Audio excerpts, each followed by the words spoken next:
Hey, Shoo Shoo! Glad you can make it. Hope day is going wonderfully, or at least tolerably. We all have those days, right? What are you hoping to see today?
Next up, we're diving into a fascinating, and frankly somewhat unsettling, geopolitical chess match unfolding right now between the US, South Korea, and Japan. We're calling this one trade wars and troop deployments when alliances become bargaining chips. It's a story about tariffs, natural gas pipelines, and the very real possibility of using military presence as leverage in trade negotiations. This is a new level, even for Trumpian diplomacy. Ooh, that sounds intense. A chess match is a good way to put it. So basically, Trump's putting pressure on allies like South Korea and Japan, because they have trade surpluses with the US. What asterisk is asterisk? A trade surplus anyway. I always get confused by those terms. Is it just having more money coming in than going out? Exactly. You've got it. A trade surplus means a country is exporting more goods and services than it's importing. Think of it like this. Let's say you run a bakery, right? If you sell $100 worth of cupcakes but only buy $50 worth of flour and sugar to make them, you have a $50 surplus. You made more money than you spent. Now, countries aren't bakeries, obviously, but the principle is the same. Trump believes these surpluses are unfair, essentially saying other countries are taking advantage of the US. Okay, that makes sense. So he wants them to buy more stuff from us? But South Korea and Japan are allies aren't they? Isn't this a bit like getting mad at your friend for being successful? It feels kind of petty, doesn't it? That's the crux of the whole thing. And you hit on something crucial. The asterisk are key allies. Vital security partners in Asia, especially with China's increasing influence. Both host significant US military bases, which are strategically important for containing potential threats. But Trump isn't just asking nicely. He's suggesting a quid pro quo. He's implying that the level of US military protection, and even foreign aid, could be tied to trade concessions. Asterisk quid pro quo. Asterisk? That sounds Latin. What does it mean exactly? Is it like, I scratch your back, you scratch mine? Oh wait, is this bordering on blackmail? That's not good, right? Precisely. Quid pro quo is Latin for something for something. And yes, many people are framing this as a form of economic coercion, or even extortion. The White House press secretary basically said everything is on the table: troop levels, foreign aid. It's all negotiable. This isn't traditional trade negotiation, it's bundling security commitments with economic demands. Wow. So like, if you don't lower your tariffs on American cars, we might think about reducing our troops stationed in South Korea. That is wild. Like, seriously wild. Is that even asterisk legal? Asterisk. I mean, shouldn't military decisions be based on strategic interests, not how much stuff someone buys from us? You're hitting all the right notes. It raises serious questions about whether it's legitimate diplomacy, or just blatant extortion. There's a long-standing understanding that security alliances are built on mutual defense and shared values, not purely economic calculations. But Trump has consistently challenged these norms, viewing everything through an economic lens. Okay, so what is South Korea doing about this? Are they just rolling over? I imagine they're not thrilled with the idea of being told how many troops can be stationed on their own soil because of trade imbalances. Is there any resistance, or are they trying to appease him? They're walking a very tightrope, which is fascinating to watch. Their trade minister is currently in Washington negotiating. The acting president Han Duck-soo actually had a great call with Trump, according to Trump's social media account. Always good PR, right? And Han reportedly expressed willingness to cooperate on trade and shipbuilding and liquefied natural gas, which brings us to this massive Alaska energy project. Ooh, an energy project. Is that part of the bargaining chip? Like, we'll buy your gas if you don't mess with our tariffs? Wait, Alaska? What does Alaska have to do with anything? I thought it was mostly just cold and bears. No offense to Alaskans. Chuckles. No offense taken by Alaskan listeners, I'm sure.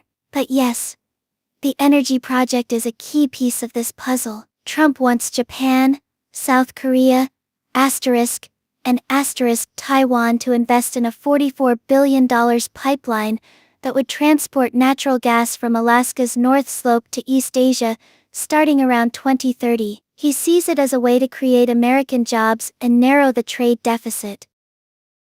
$44 billion. That is a lot of money. But wouldn't building a pipeline through Alaska be incredibly difficult and expensive? I mean, it's freezing up there most of the year. And what about environmental concerns? Is this even practical? Those are excellent questions.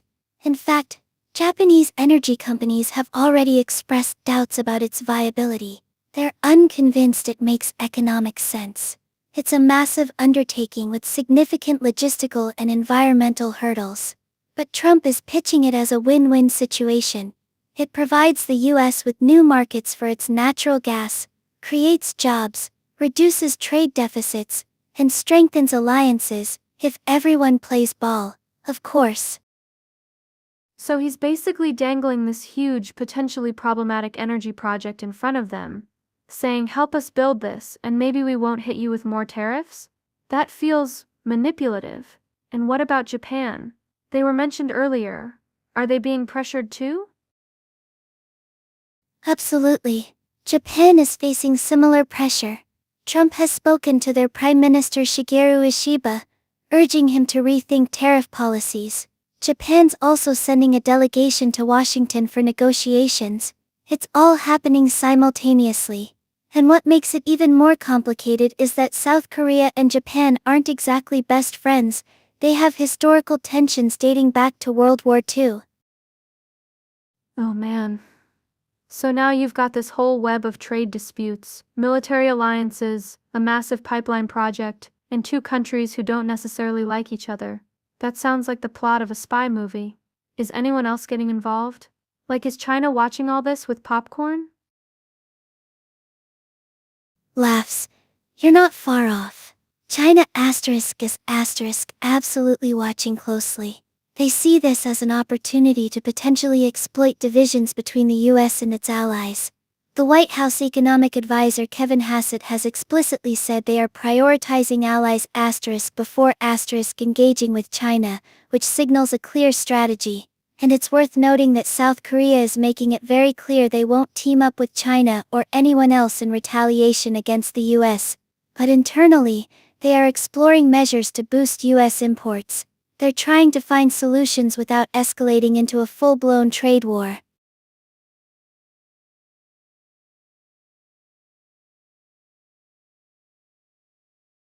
Hey Xiu Xiu! That's a great, and in Chinese, awesome. Well, let me translate.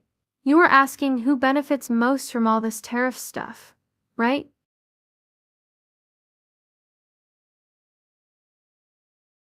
Honestly? Probably China. Well, it's messy for everyone. These trade spats often create space for other players to step up. It's a bit like if your two friends are arguing, someone else can swoop in and steal their snacks. Yeah, what do you think? Anyone else have a guess on who's quietly enjoying the chaos? Let me know in chat.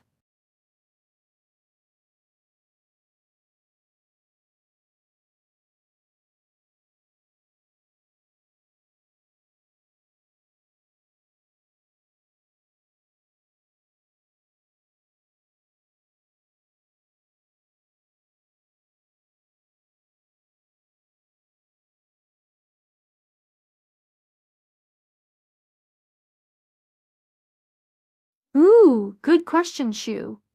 Shu! Okay, playing financial advisor for a hot minute. If tariffs are gonna shake things up, I'd cautiously eye defense stocks. More geopolitical tension usually equals more defense spending. But this isn't actual advice. I just play geopolitics on the internet. Do your own research before throwing your money around, okay? Anyone else have a hot stock tip they want to share? Let's hear 'em.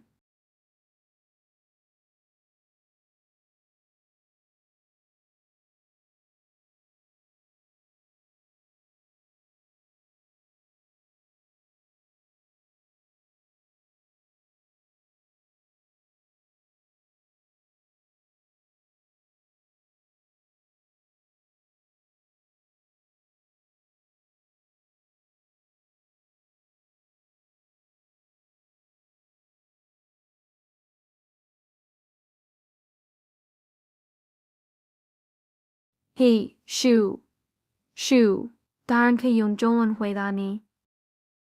如果要推荐股票领域，现在看来能源股可能会不错哦。毕竟大家都在讨论阿拉斯加的天然气管线，相关公司可能会受惠。不过提醒一下，这不是投资建议啦，投资有风险，小心钱包菌。问大家还有什么想问的吗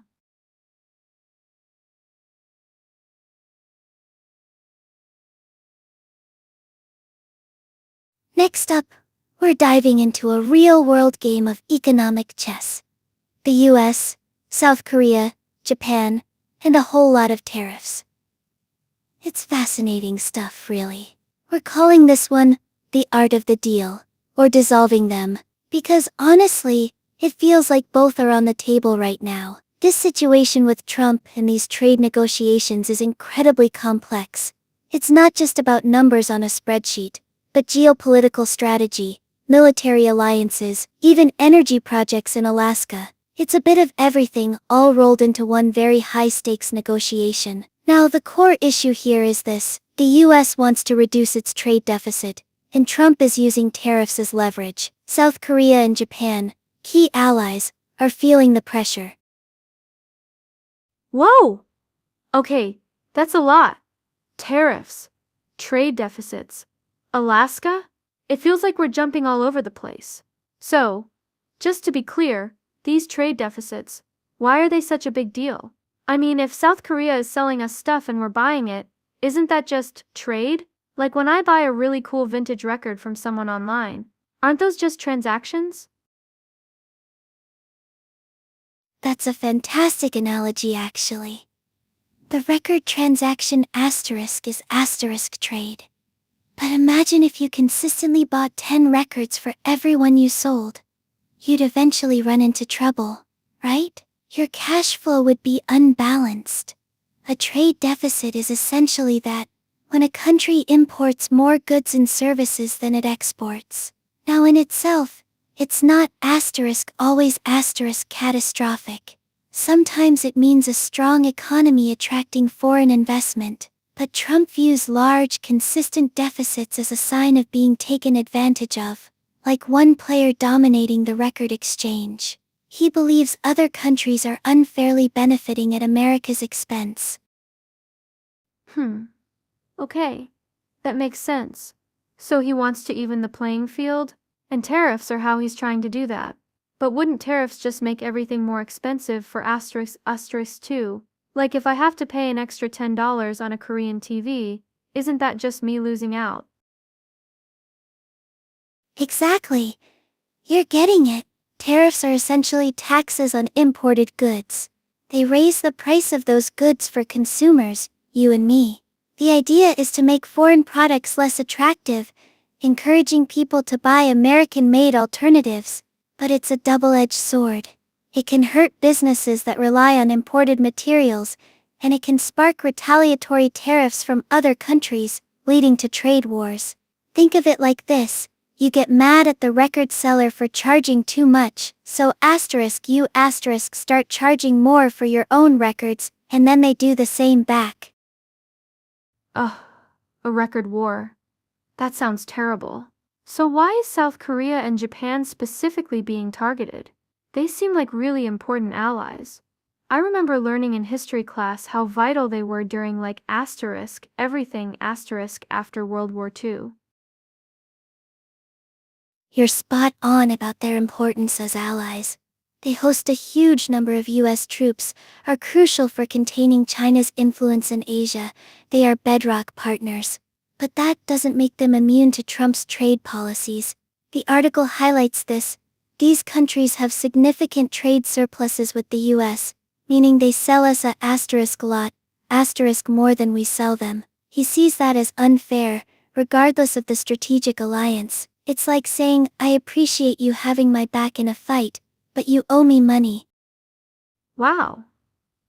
That's a pretty blunt way to put it. So they're sending trade ministers over here basically begging for an exemption? Is that what this trip to Washington is about? Pretty much. South Korea's Trade Minister Song In-kyo is heading to meet with U.S. Trade Representative Jamieson Greer specifically to negotiate these tariffs. They're hoping to convince the administration to reconsider, or at least find a way to mitigate the damage.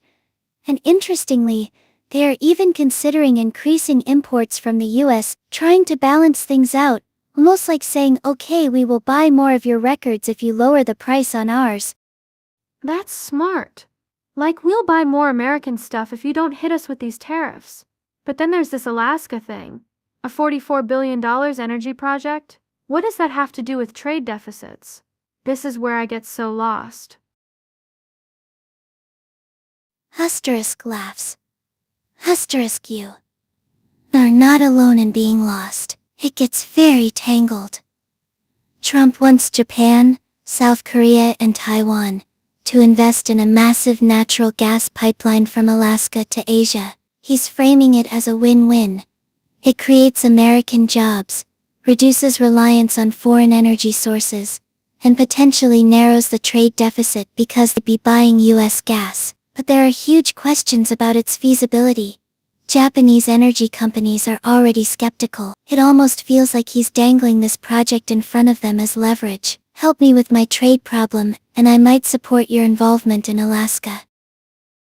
Oh, so it's like a quid pro quo, like in those old detective movies? I scratch your back, you scratch mine. That is actually pretty clever, albeit a little manipulative. But what about the free trade agreement they already have with us? The article said Chung In-kyo will dispute Washington's calculation of the tariffs because of that agreement. Precisely. South Korea and the US have a free trade agreement FTA designed to lower barriers to trade between the two countries. This is where it gets really tricky.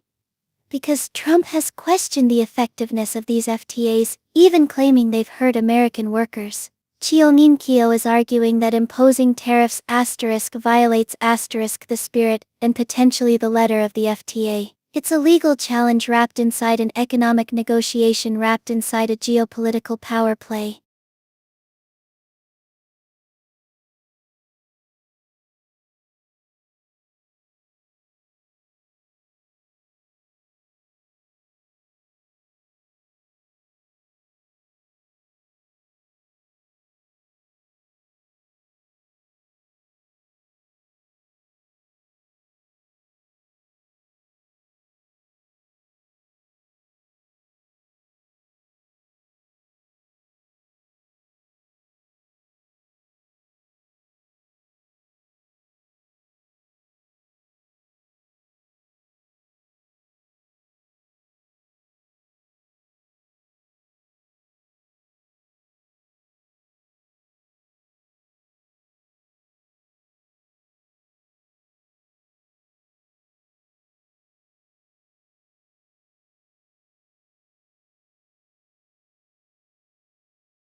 Right.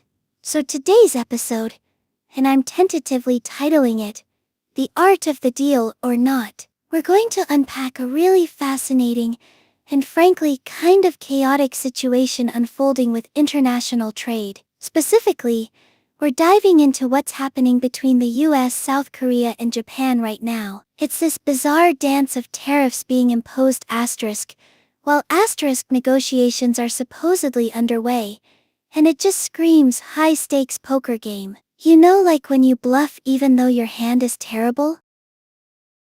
Ooh, that sounds intense. Tariffs while negotiating? That feels backwards. I mean, isn't the point of negotiation to avoid tariffs? Like if I was trying to buy a used car, wouldn't the seller be less likely to drop the price if I already said, okay, I'll pay whatever you're asking?